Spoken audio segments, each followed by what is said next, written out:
Don't forget to subscribe, like, and hit the notification bell for updates. So, hello guys! So, welcome back to our YouTube channel, Precious Season Sordoncillo. Kung bago ka dito, please subscribe, hit the like, and share it with your friends. And so, for today's video, i-reveal natin yung pinagawa namin na yung sa garahe lang.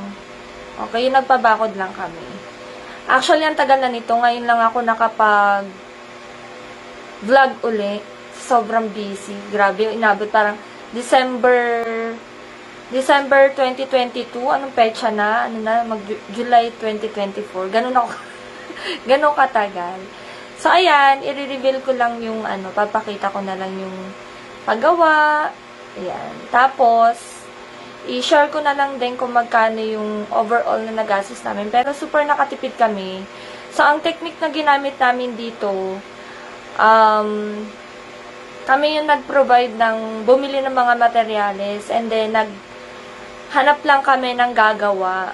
So, hindi kami dito sa loob ng Lancaster naghanap kasi mas mahal ang mga labor dito.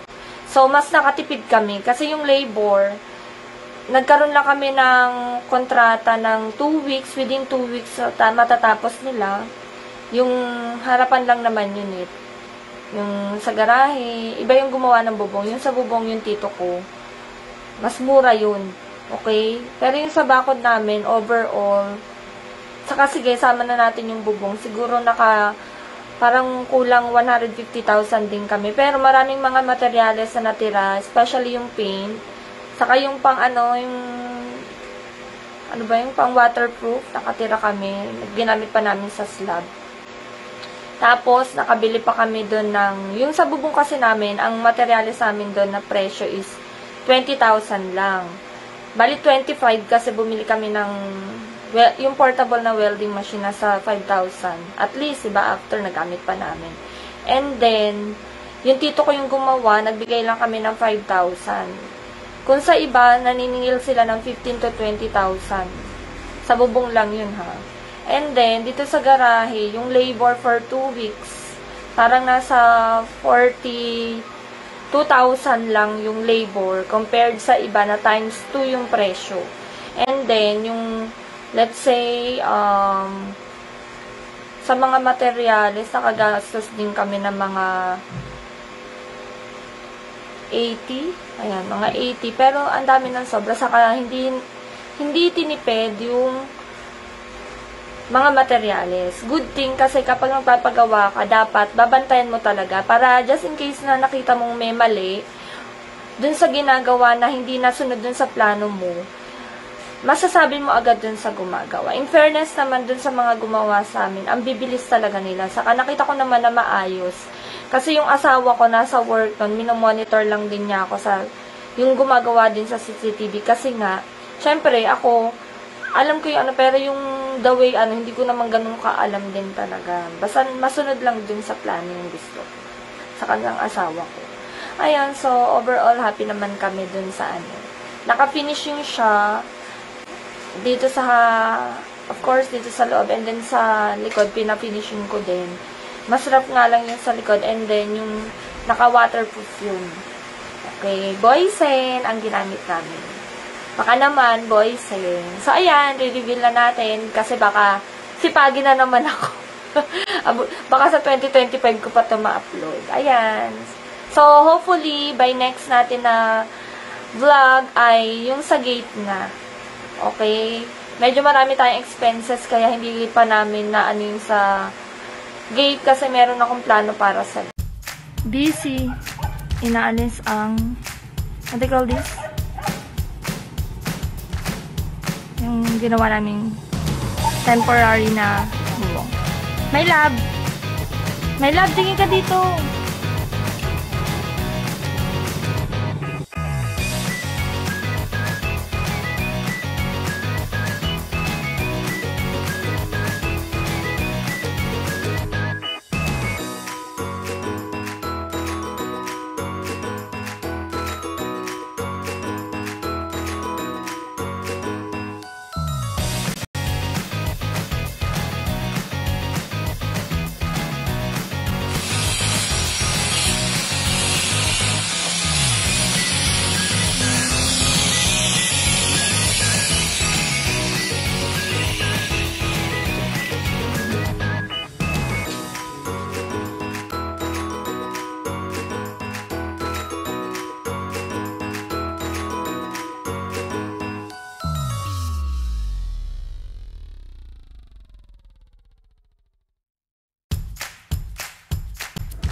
natapos agad yung isang ano.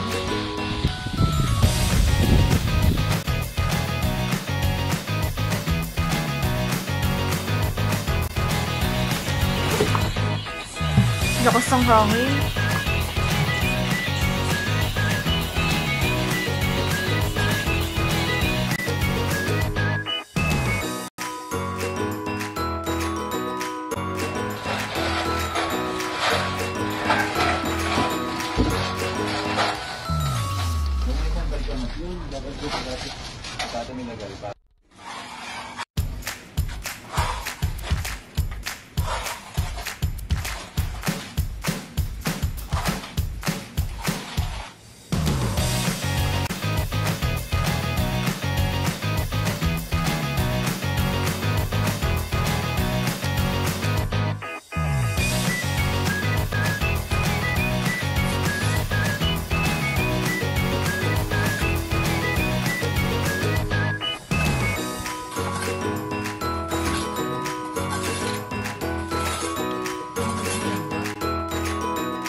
So, ito na yung in-order ko sa Shopee. Ilaw namin para sa harapan. Ayan. Ilang days. Mabilis lang to. Ina-expect ko nga mas mauuna pa yung isa. So, open natin. Ayan. Unbox na natin. Dalawa to. Bali 1.6. 800. Hindi ko kasi ito na-order ng 12.12 eh, kasi mabilisan ko ito in-order. So, ayan. Open natin. Tingnan natin. Ang loob. So, ayan yung itsura. Then, may tigdalawang LED. Warm yan eh. Warm light. Both warm light. Saka may ano to, yung nasa sensor kapag ano, automatic yan kapag gabi na mag-automatic off siya, ay on, and then pag araw mag-automatic off na siya. Ito yung gilid, likod. Pagbalik ko, hopefully naikabit na yan.